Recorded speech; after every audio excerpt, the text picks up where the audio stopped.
Congressman Byron Donalds joining us for his Thursday visit on Daybreak. We always appreciate his visits. First of all, good morning. How are you today?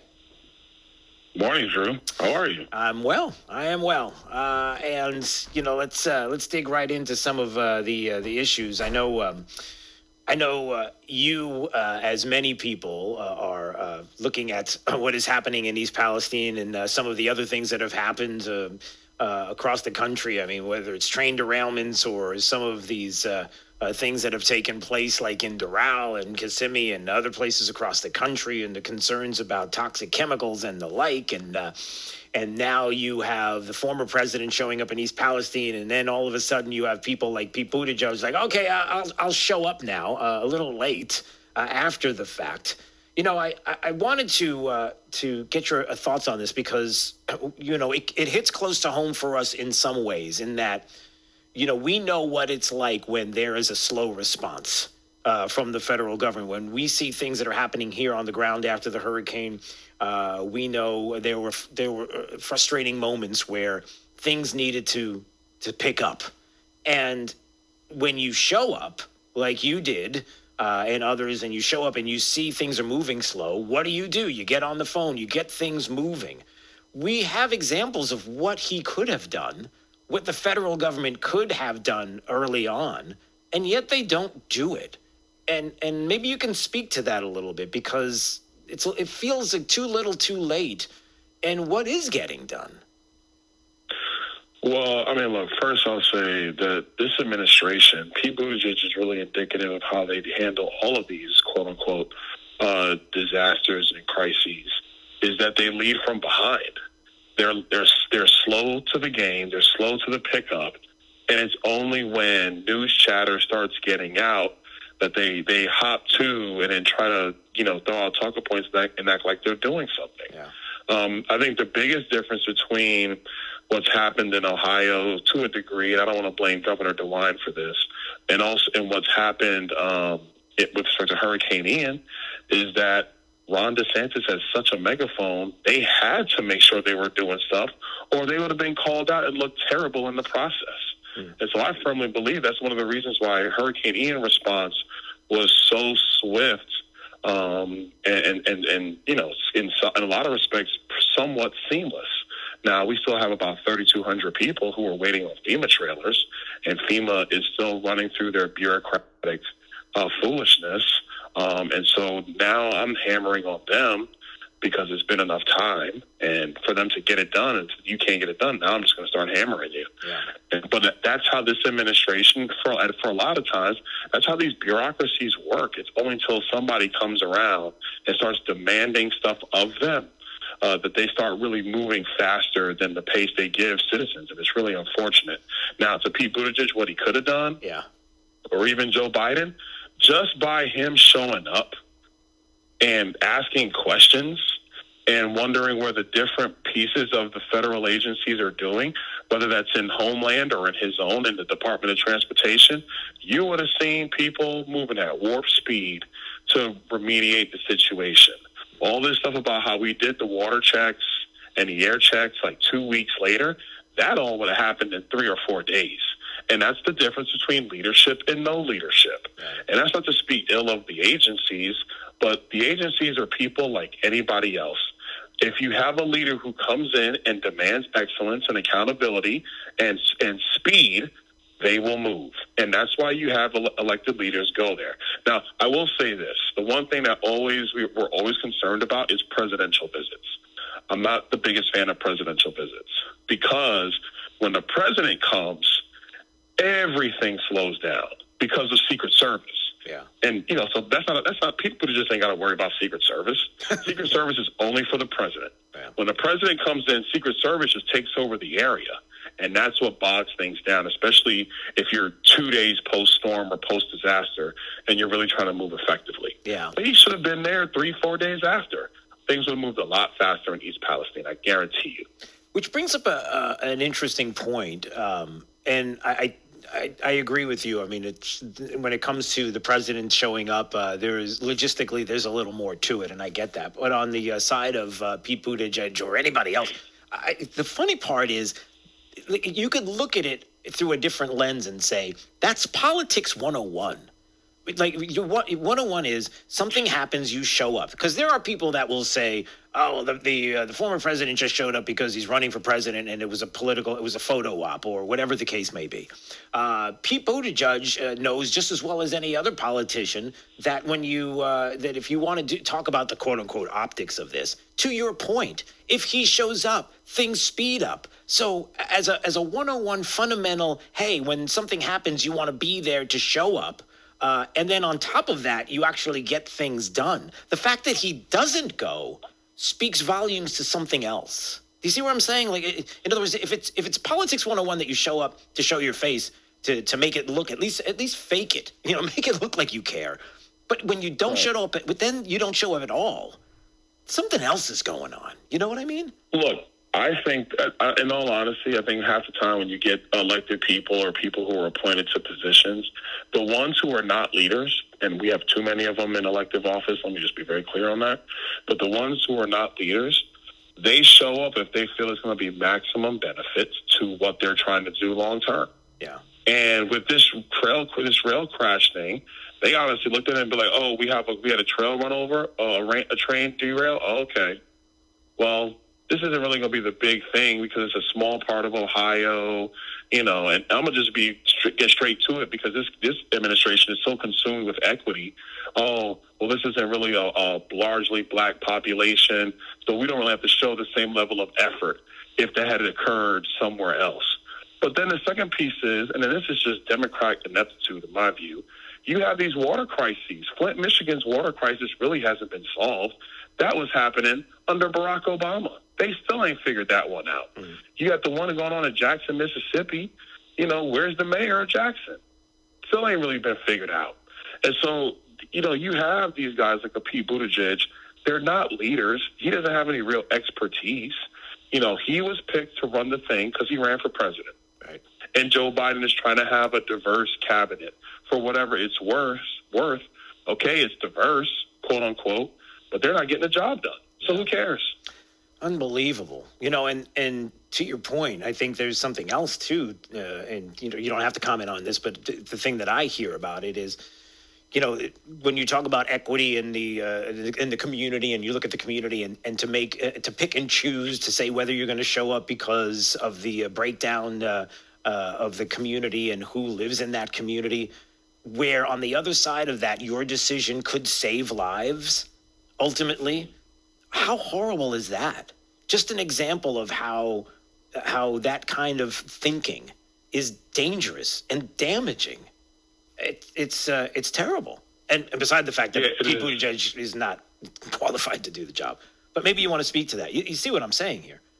It's damaging because, in these positions, what's required is if something is going wrong, you have to act. Right. Act swiftly, make decisions. You're not going to make the right call every single time. But you have to take action. You got to move swiftly because in the lives of people dealing with a disaster, times are the essence. They're not interested in what your polling looks like. They're not interested in your Q rating. They're not interested in what communities where. They're looking for action. They're looking for consistent applications so that people can get their lives back on track. That's all that matters. Yeah, right. We're Americans. I need help. I need you to show up. Show up. Yeah. That's it. Bottom line. A couple of other things I was going to ask you. You had the town hall the other day here in Southwest Florida. Obviously, it went well. Some of the concerns of people in the community, maybe you can talk about some of what they were talking to you about and some of the concerns here in Southwest Florida. What did you hear from them? The biggest one was about FEMA. And I mentioned it a little bit ago. We still have 3,200 people who are homeless, who are displaced because of Hurricane Ian. Yeah. And, my beef with FEMA is they're saying to us, well, they can't put trailers in flood zones. But we're like, we live basically in a flood zone. It's Southwest Florida. Before we started building, it was swampland. This is the area. Right. So you have to get past your bureaucratic playbook and address the need that exists because this is an emergency management response. It's not It's not a normal times response. People are homeless. We have like 50 people living under bridges right now in Southwest Florida. So that's a lot of what was talked about. Past that was, we talked about everything from immigration policy to January 6th. And what's not even what's going on with the videotapes, and I know Tucker Carlson has them, and now you're starting to see some stuff is starting to eke out on the internet. I saw that last night. Yeah. And I still think that the speaker is going to end up releasing it all to the public, and that's coming as well. We talked about that, even to the treatment of January 6th prisoners and how their Fourth Amendment rights were violated by the Department of Justice. Yeah. I think the biggest thing is people want to hear is like, well, how are you going to hold it? How are you going to hold them accountable? Right. And that's the difficult part, because in Congress, how you hold an agency accountable is through the budget process and also through the hearing process. I know that, DOJ is under judiciary, and I know Jim Jordan is well aware of this, but, this omnibus spending bill that Senate Republicans passed with House Democrats and Senate Democrats really hampers our ability to do something until September, because that's the next spending bill. So we talked a lot about that.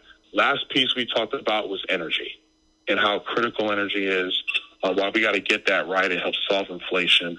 And so there was a lot of stuff. But we actually have it on Facebook. If people want to go back and watch, they can go to, my Facebook page, Congressman Byron Donalds. And it's there. People want to take the time to sit and watch it. Go from there. But it was a good night. Covered a lot of topics. That's great. Yeah, it's amazing how one thing I love about this town is how engaged people are all across the board, from local to national. They know what's going on. They see what's happening. And they have the same concerns that we do. It even goes to some of on a federal level. I was just talking to Congressman Mario Diaz-Balart last hour, and we were talking about something you just brought up, which is, look, you have a role to play. People do get frustrated when they just don't see people perp walked, when they don't see things that are actually people that are quote unquote being held accountable. But the holding accountable is also the exposure of some of the things that's happening. Some of it could be whether it's the videos and really what happened on January 6th and exposing the truth, to some of the exposure of what is the Biden family and what they've engaged in, and how we've been told lies for so long about Russian disinfo and the laptop and everything else, and suppressing our speech, and only to come to find out that there are other things that are going on with the Biden family and some of what they've engaged in for far too long. And all of this has to be exposed, all of it. And that's the hope, is that on the other side of it, that people will make a conscious decision to say we've had enough. And politically, they'll make a change at the ballot box. We're just hoping that that's what it is. And maybe even with the Biden family, maybe you could speak to that too. Well, I will come back to the Biden family, but this is something that I mentioned in the town hall at the end. Yeah. And it speaks to what you're talking to at its core. There's two types of politics. There's like the performative politics. Then there's the actual process to getting the thing accomplished. And I think like sometimes some voters want to see the performative piece. But the thing I try to explain is, and as somebody who does a ton of interviews, I get the performance side of politics. But just giving speeches and just tweeting and just yelling about it isn't getting something done. That's not getting something done. Mm-hmm. That's just talking about the thing. The actual legislative operational grind of getting something accomplished is hard. It's not simple. It's not easy. But you're correct. It starts with exposing the issues, because there's some things that we're not going to be able to get done in Washington because, you have to be able to have enough votes in the Senate and a president who's going to see it through. So this Congress, House Republicans, our job is to actually expose this stuff. So let's, bring it to Hunter Biden and his family. We're just starting to get into Hunter Biden and everything that's going on. We started with the laptop stuff and what was happening with Twitter. We went over that, started with that, and why Twitter blocked it. But that's not the end of it. This is just the beginning. People would say, some people who would disagree say, well, why are you worried about Hunter Biden? There's other things that Republicans should be doing. Mm-hmm. But Hunter Biden's business dealings, and frankly, Jim Biden's business dealings, that's Joe Biden's brother, their business dealings, in my view, do have direct implications on the domestic and international agenda of the President of the United States. If that doesn't impact the American people, what does? Yeah. Like, so that's the stuff that you have to understand and get to the bottom of. And then the question is, from a legislative purpose, are there fixes that Congress can pass to essentially prohibit the family members of a president from engaging in activities that impact the political agenda? You know, like, and people say, well, no, Byron, you know, that's probably not correct. And I say, look, if my son if I'm getting a kickback off of my son's business dealings, you don't think that impacts my decision making? Come on, man. Like, let's just be honest and real about the situation. Right. And so that's Erica's yelling, "Come on, man," from the bathroom. Come on, man. but that's the stuff we got to get to the bottom of. Yeah. You can't have our government be run essentially by the business dealings of somebody's son or somebody's daughter. That's not a healthy republic. And so that's the reason we're going to get to the bottom of these things. But the side of getting it done, in this Congress, there are basically two levers for us to accomplish things. The first one is the debt ceiling, right, and the second one is the spending bill at the end of September. And the reason why those are the levers is because Congress or Washington needs money. We all know that. It needs money to be able to continue to operate. And so because of that, it creates a leverage point where you can accomplish some things that you can't accomplish any other time. And that's the doing the work piece of Congress, not just the performance side of Congress, which are the investigations and the tweets and the interviews and all that stuff. Yeah, important to know. All right, good stuff. Congressman Byron Donalds joining us on Daybreak 92.5 Fox News. All right, my friend. Have a great morning. We'll speak soon and say hi to Erica. Great job filling in for Trey last night, by the way. So.